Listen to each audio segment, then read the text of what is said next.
भजन संहिता chapter 32 and its 5th verse. आज का जो विषय है वो है गिल्ट। गिल्ट को हम समझा सकते हैं जैसे हम कोई पाप करते हैं तो हमारे अंदर एक गिल्ट आता है कि मैंने पाप किया।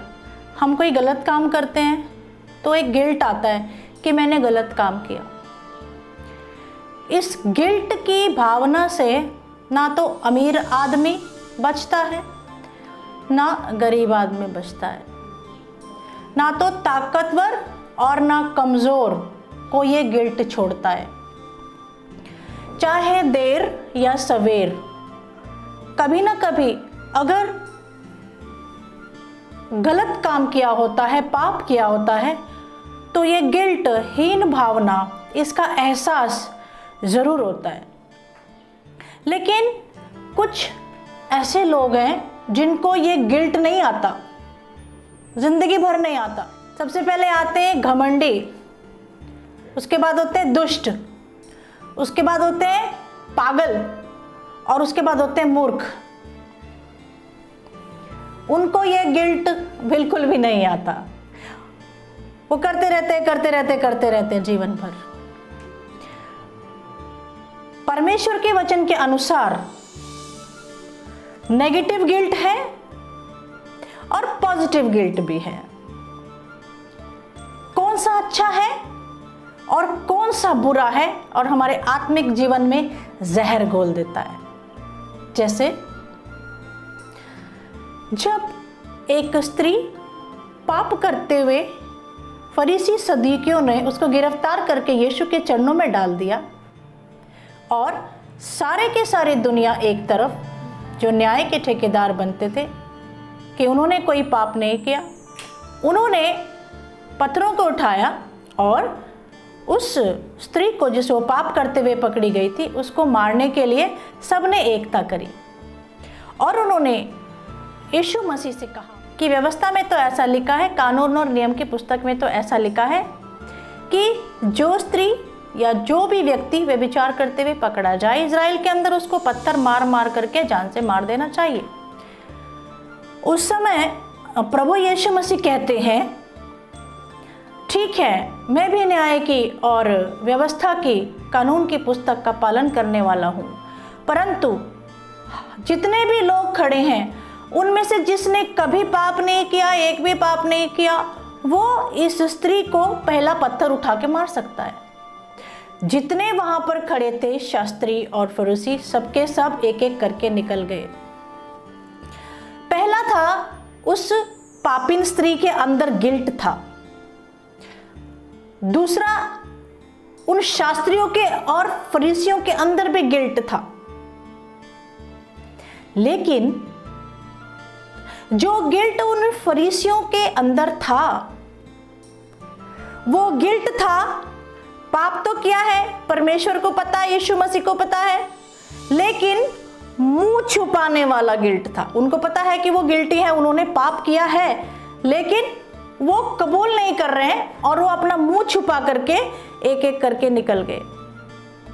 दूसरा गिल्ट है इस व्यभिचारिणी स्त्री का। इस स्त्री को पता है कि इसकी तो जिंदगी ही पाप में गुजरी है। जब यीशु मसीह उसको दोष नहीं दे तो हम भी उसको दोष देने वाला वचन कभी भी नहीं बताएंगे। ना जाने क्या मजबूरी हो सकती है, शैतान की गिरफ्त में हो सकती है, कुछ भी हो सकता है। लेकिन मेन मुद्दा है कि उसके अंदर जो गिल्ट था कि मैंने गलती की, मैंने पाप किया, उसकी गर्दन नीचे थी और वो प्रभु के सामने नजरें भी नहीं उठा सकती। जो उसके सामने है वो नजरें उसके नीचे हैं और वो गिल्ट को कबूल कर रही है। इसका मतलब वो नजरें नहीं उठा सकती परमेश्वर के सामने। लेकिन अगर उस स्त्री को देखा जाए तो वो जितने भी लोग वहां पे खड़े थे वो उनके सामने आराम से नजरें उठा सकती है, क्योंकि वो भी उनके जैसे ही थे, क्योंकि वो भी उस स्त्री के जैसे थे। कोई ना कोई तो उससे घर पे आता ही होगा, लेकिन यीशु के सामने वो नजरें नहीं उठा सकती, इसलिए नजरें नीचे करके वो बैठी रहती है। तभी तो प्रभु उसके पक्ष में कहते हैं कि हे स्त्री, तेरे पापों को मैंने क्षमा किया, परंतु आज के बाद पाप नहीं करना। एक गिल्ट होता है यहूदा इस्करियोत का गिल्ट, यहूदा इस्करियोत ने क्या किया? यहूदा ने अपने प्रभु यीशु मसीह को पकड़वाने के लिए रिश्वत खाई और बाद में उसको एहसास हुआ कि उसने गलत काम किया है, उसने पाप किया है। वो समझने के बाद कि मैंने पाप किया है, वो अपने गिल्ट को लेकर के अपने पास ही रख दिया उसने, और उसने वो जो पैसा रिश्वत के लिए लिया था, प्रभु की जान की कीमत, वो भी उसने फेंक दिया, वो भी उसने लौटा दिया। लेकिन उसने उस गिल्ट को अपने ऊपर ही रखा, वो प्रभु के सामने नहीं आया और उसने जाकर के फांसी लगा ली। एक गिल्ट ही होता है, एक गिल्ट होता है आदम और हवा का। आदम और हवा ने दोनों ने पाप किया और उनको पता चल गया कि उन्होंने गलत काम किया है। उनके अंदर गिल्टी कॉन्शियस तो है, लेकिन वो प्रभु के सामने नहीं आ रहे हैं, वो पेड़ के पीछे छुप रहे हैं। उनके गिल्ट ने उनको दबा लिया, उनको अपराधी बना दिया और वो परमेश्वर पिता के सामने नहीं आ पा रहे। तो वो एक दूसरे पे दोष लगाते हैं, आदम हवा पे, हवा सांप पे। एक गिल्ट ऐसा होता है कि पता तो है कि हमने गलत किया है, लेकिन एक दूसरे पे दोष लगाते हैं। उसने करवाया, उसकी वजह से हुआ, मेरी गलती नहीं थी, मैं बहक गई, उसने मुझे ऐसा करने के लिए और कहने के लिए मजबूर किया तो मैंने कह दिया। एक गिल्ट ऐसा होता है। अभी एक गिल्ट होता है सामरी स्त्री वाला गिल्ट। सामरी स्त्री की जिंदगी में कुछ पुरुष आते हैं, वो उससे प्रेम का वादा करते हैं, लेकिन वो उसको धोखा दे के चले जाते हैं। वो स्त्री अपने जीवन को मुंह छुपाते हुए, ये जो गिल्ट है कि मैंने पाप किया है, मैंने गलत काम किया है, उसके बोझ में दबी हुई दुनिया से मुंह छुपा के जीती है, शर्म में जीती है, चुपके चुपके ऐसे समय में बाहर निकलती है जहां पर उसको कोई भी इंसान देख नहीं सकता। नहीं तो लोग देखेंगे तो कहेंगे अरे तू तो पापिन स्त्री है ना, तो ऐसे गलत काम करती है ना। लेकिन उसकी जिंदगी में ऐसा हुआ क्यों, वो कोई जानने की कोशिश नहीं करता है। उसकी मुलाकात प्रभु यीशु मसीह से होती है, क्योंकि वो उस गिल्ट में, उस पाप में दबी हुई होती है और उसको लेकर के वो जीती है। तो प्रभु यीशु मसीह उससे पूछते हैं कि तेरे जीवन में ऐसा ऐसा पाप है।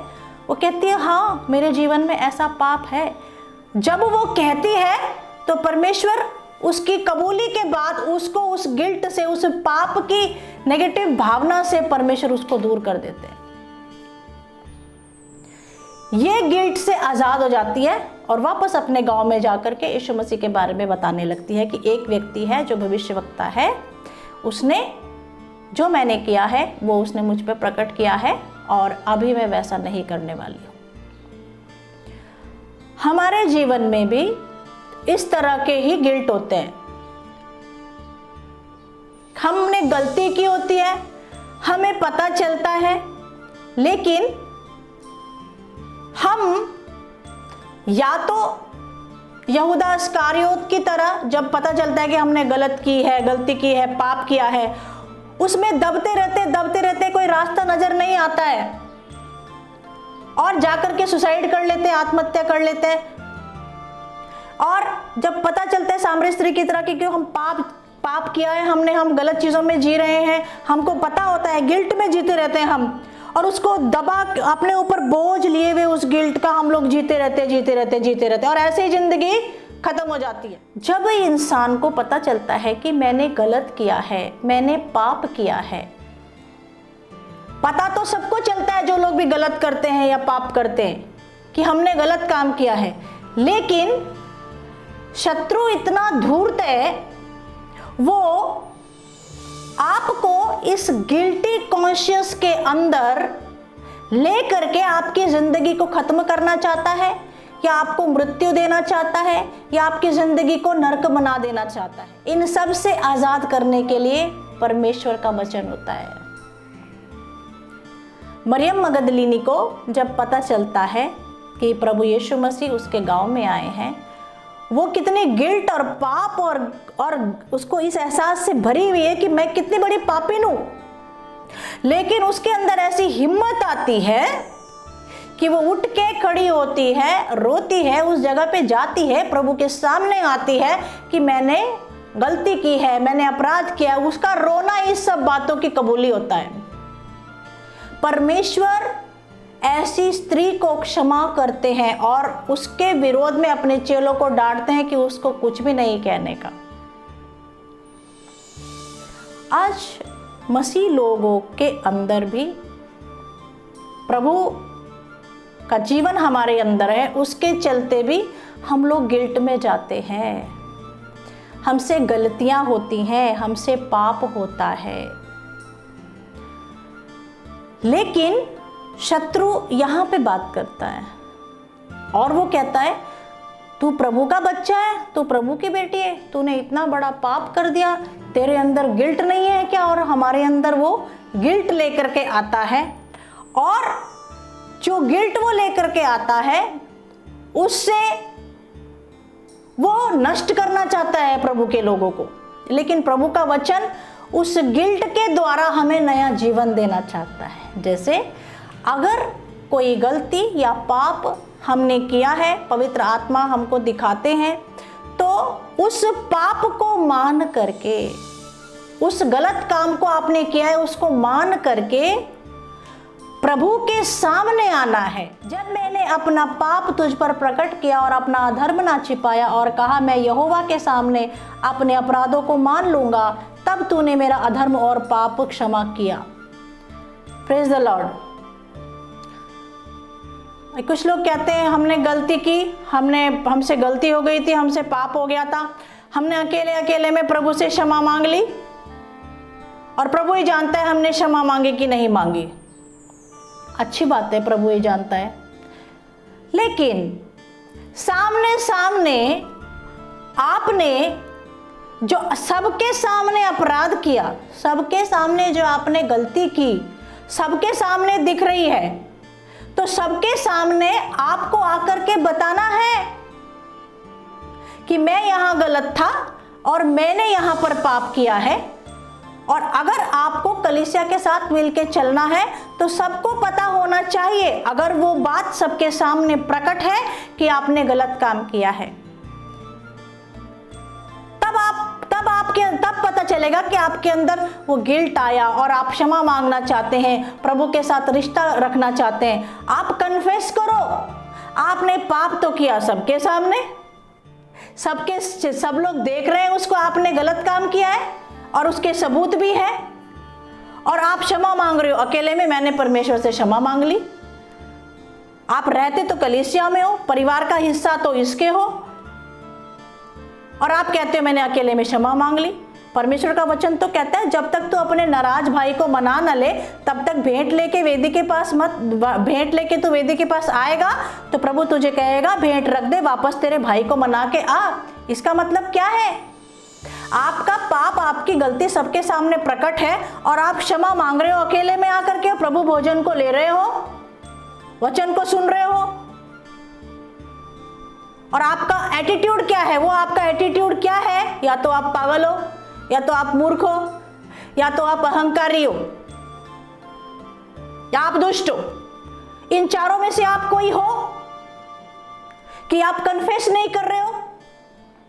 जबकि वचन कहता है अगर कोई गलती कलीसिया में किसी से होती है और सारे कलीसिया के सामने प्रकट है, और अगर आपको लगता है मेरे से गलती हुई है, आपके अंदर वो गिल्ट आता है, तो आप सबके सामने आप कहिए मुझसे गलती हुई है। दाऊद ऐसा ही करता है। दाऊद ने जो पाप किया बेत्शबा के साथ वो अकेले में किया, और उस पाप को उस समय कोई नहीं जानता। सिर्फ नातान भविष्यवक्ता को परमेश्वर उसके पास भेजता है, नातान भी नहीं जानता। वो खुद बताता है कि मैंने ऐसा किया। सिर्फ परमेश्वर जानता है और दाऊद जानता है। वो पाप उसने अकेले में किया होता है। जो पाप उसने अकेले में किया है उस पाप की क्षमा वो कबूल करके अकेले में मांगता है। भजन संहिता 51 के अंदर वो सारी प्रजा को बुला करके, सारे लोगों को बुला करके कबूल ही नहीं करता, क्योंकि उस समय किसी को पता ही नहीं है कि उसने वो पाप किया, सिर्फ परमेश्वर को पता है। लेकिन कलीसिया को सुचारू रूप से चलाने के लिए आप जब कलीसिया में गड़बड़ी करते हैं, आपका पाप सबके सामने पानी की तरह ऊपर तैर जाता है, आपको अगर डांटा ना जाए, आपको अगर समझाया ना जाए, तो कलीसिया के अंदर एक आतंक का और एक उग्रवाद का माहौल निर्माण होता है। आपके देखा देखी दूसरे बच्चे भी खराब होते हैं। एक मछली सारे तालाब को गंदा करती है। इसके लिए वचन के अनुसार आपको डांटा जाता है, आपको सुधरने का मौका दिया जाता है। सुधरने का मौका इसलिए दिया जाता है क्योंकि आपको पता है कि आपने गलत किया है, वो गिल्ट आपके अंदर आ गया है। लेकिन वचन कभी भी आपको, यीशु मसीह आपको कभी भी गिल्ट में जीने नहीं देगा। वो आपको गिल्ट से आजाद करेगा, क्योंकि अगर आप गिल्ट में रहे ना तो आपका आत्मिक जीवन खत्म हो जाएगा। आप प्रभु से दूर हो जाओगे, आप परमेश्वर के दास से और कलीसिया से दूर हो जाओगे। मिस्र देश में जिन भाइयों ने यूसुफ के लिए खड्डा खोदा, काफी सालों के बाद वही भाई यूसुफ के सामने आते हैं, उनके अंदर गिल्ट आता है और वो शर्मिंदा होते हैं और गर्दन नीचे कर लेते हैं। यूसुफ क्या कहता है? Don't stay in guilt now. क्या पता परमेश्वर की ऐसी मर्जी थी कि तुम मेरे साथ ऐसा करते, सारे संसार भर में अकाल है और मेरे यहाँ आने के द्वारा तुम बचाए जा रहे हो। तब वो अपने भाइयों को, जिन्होंने उसका बुरा किया होता है, उन सबको गिल्ट से आजाद करता है। जब यूसुफ जैसा परमेश्वर का भय रखने वाला एक छोटा बालक ऐसी मनोवृत्ति रखता है, ऐसा हृदय रखता है कि मैं मेरे भाई इन भावों में नहीं जीने देना चाहिए, वो उनको आजाद करता है और उनको गले से लगाता है। जब यूसुफ ऐसा है तो यूसुफ का परमेश्वर कैसा होगा? Praise the Lord. हमारा परमेश्वर, आपका मेरा पिता, अपना प्रभु कभी भी अपने को गिल्ट में नहीं जीने देगा। जो पाप, जो गलतियां आपने कलीसिया के दास के खिलाफ, कलीसिया के खिलाफ, अपने भाई बहन के खिलाफ वचन से बाहर पिछले पास्ट में कर दी ना, उसको अगर आपने दाऊद के जैसे कबूल कर लिया ना, सबके सामने कबूल कर लिया, अगर सबके सामने की थी तो अकेले में किया था तो अकेले में कबूल कर लिया, तो मैं ऐसा बोलती हूँ आपको, परमेश्वर का वचन कहता है आपके पापों को प्रभु ने समुद्र में गठड़ी बना के डाल दिया, उसको कभी याद नहीं करेगा। अब उन बातों को आप याद मत कीजिए। वो लोग जो क्षमा मांग चुके हैं, वो लोग गिल्ट से आजाद हो जाएं, ऐसा परमेश्वर कहता है। बार बार उन्हीं बातों को सोच करके मैंने ऐसा किया था, मैं गिल्टी कॉन्शियस, ऐसा गिल्टी कॉन्शियस तो शैतान की ओर से है, जो आपको डिस्ट्रैक्ट करना चाहता है प्रभु के रास्ते से। ये पवित्र आत्मा की ओर से नहीं है। पवित्र आत्मा की ओर से अगर गिल्ट आता है और आप उसको एहसास करते हो कि मैंने गलत किया है, तो भजन संहिता 32:5 के अनुसार चलो, भजन संहिता 51 के अनुसार चलो, कबूल करके छोड़ दो। Confession, confession. कोई नया व्यक्ति प्रभु के सामने आता है, अगर उसको ईसा मसीहा का बलिदान, पुनरुत्थान समझ में आता है, तो उससे हम कबूली की प्रार्थना, कन्फेशन की प्रेयर कराते हैं, क्योंकि उसको समझ में आ गया। तो कन्फेशन आना चाहिए ना। जब तक कन्फेशन नहीं आएगा ना बच्चों, तब तक हम प्रभु के द्वारा स्वीकार नहीं किए जाएंगे। कबूली चाहता है परमेश्वर। जो गलती आपने पास्ट में कर दी, उसके बारे में आप अगर गिल्ट अपने अंदर रखोगे, जो मैंने गलत कर दिया, मैंने गलत कर दिया, उसका बोझ आप लेके जियोगे, तो ऐसा सोचने से, उस बोझ को लेके जीने से, क्या आपका इतिहास, क्या आपका पास्ट बदल सकता है? बदल सकता है? जो आपने गलती की है, क्या वो सुधर जाएगी? नहीं सुधर जाए। उल्टा आप दबते दबते दबते दबते चले जाओगे, सामरी स्त्री की तरह। प्रभु आया ना सामरी स्त्री के गिल्ट को दूर करने के लिए। क्यों दबी जा रही है? कबूल कर ले और छोड़ दे। मरियम आई, मरियम ने कबूल किया और छोड़ दिया। आदम और हवा ने कबूल नहीं किया, वो एक दूसरे पर दोष लगाते चले गए। फरीसी शास्त्रियों ने कबूल नहीं किया, जबकि खुदा को पता है तुम्हारे अंदर कैसा गिल्ट है। उन्होंने कबूल नहीं किया। उनके सामने ही व्यभिचारिणी स्त्री है, वो कबूल करे जा रही है। खुदा, मैं तो मेरी नजरें भी नहीं उठा सकती तेरे सामने। खुदा ने उसको अपने गले से लगाया। आप अपने आप के गिल्ट को समझ रहे हो, आपने गलती करी है, दबे जा रहे हो, दबे जा रहे हो। उस दबावट से दूर होने के लिए वचन कहता है सामने आओ, कबूल करो, कन्फेशन करके छोड़ दो और आगे बढ़ो। लेकिन शास्त्री फरीसी वाला नहीं चलेगा। चोरी ऊपर से सीना जोरी। आप गलती भी करते हो, आदम और हवा वाला नहीं चलेगा। आप गलती भी करते हो, सबके सामने भी प्रकट है, यीशु मसीह को भी पता है, और आप कन्फेशन ही नहीं कर रहे हो। तो शास्त्री और फरीसी लोग आए क्या प्रभु के साथ? तो तुम्हारा स्वभाव भी अगर चोरी ऊपर से सीना चोरी वाला है तो तुम रहोगे क्या प्रभु के घर में? आदम और हवा के जैसा तुम्हारा स्वभाव है तो तुम रहोगे क्या प्रभु के घर में? अब आप अपने आप को चेक कीजिए कि आप कौन है। अगर आप प्रभु के बच्चे हैं तो मैं बोलती हूं आपको प्रभु मदद करना चाहता है। अगर आप किसी गिल्टी कॉन्शियस से लड़ रहे हो तो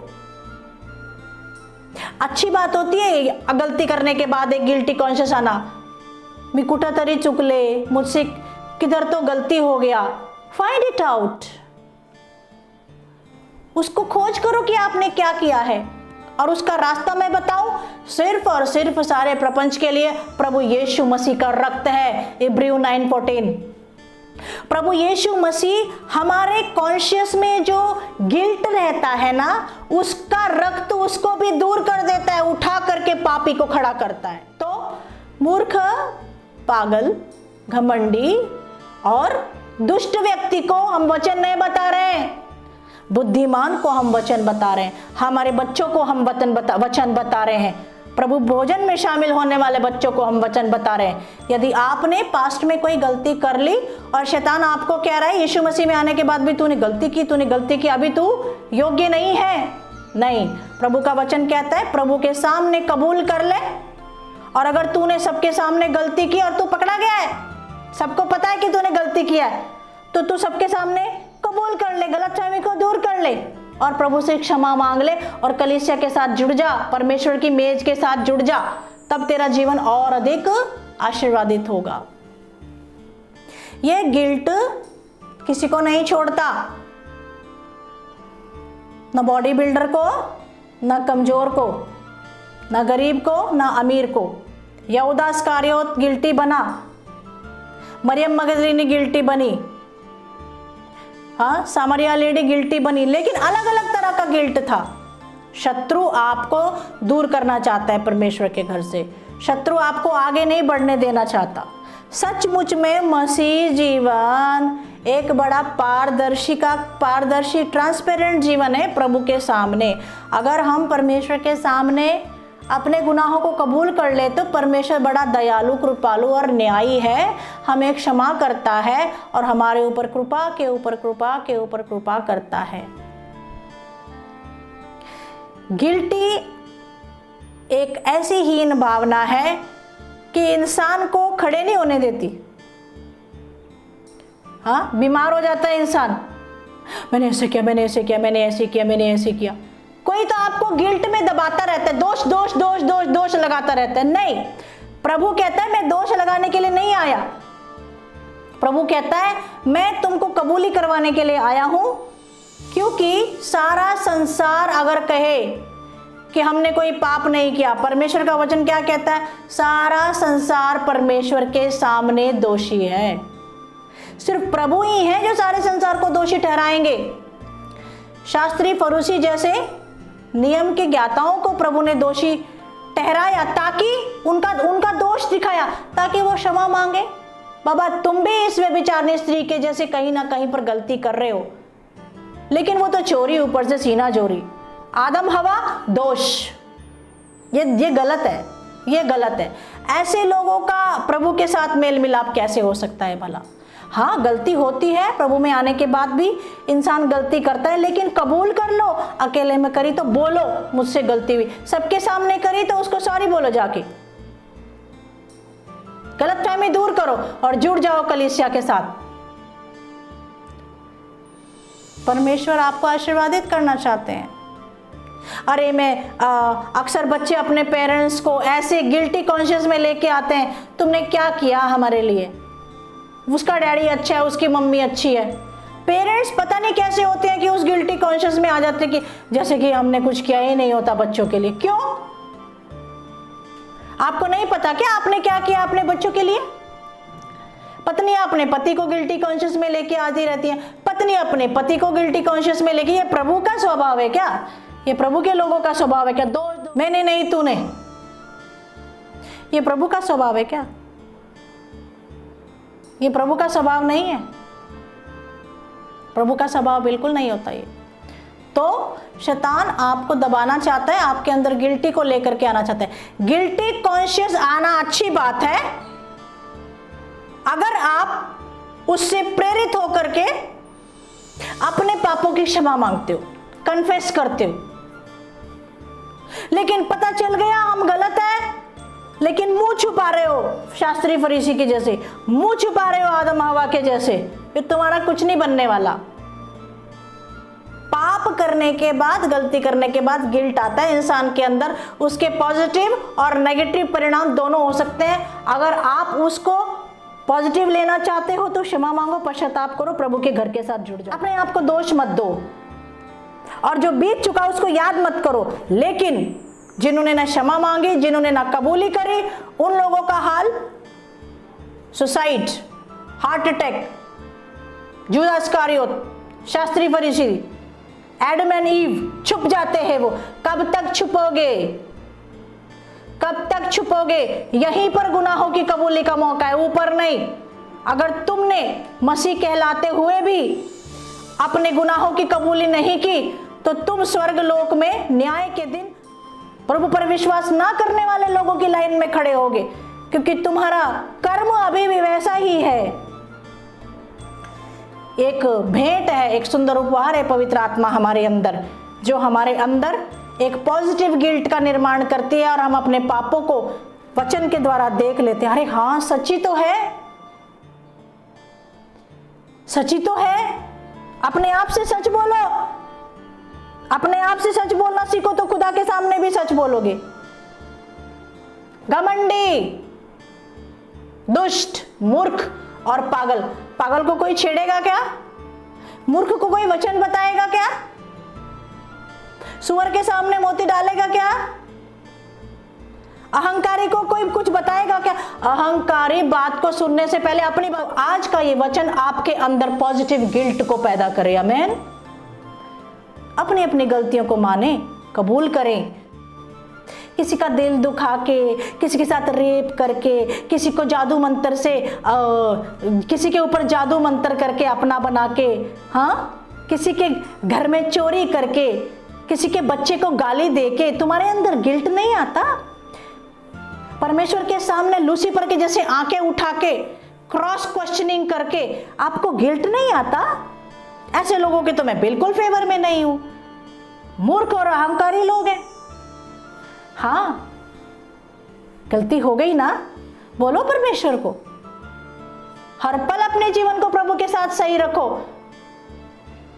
प्रभु की कलीसिया के साथ सही रखो। इसी कलीसिया को प्रभु लेके जाएंगे। आदम हवा की तरह, शास्त्री फरीसी की तरह जोड़ा जोड़ा, ग्रुप ग्रुप ग्रुप ग्रुप घूम रहे हो। कौन पूछता है तुमको? हम भी नहीं पूछते, प्रभु भी नहीं पूछेगा अगर तुमने पश्चाताप नहीं किया। ये समय पश्चाताप का है।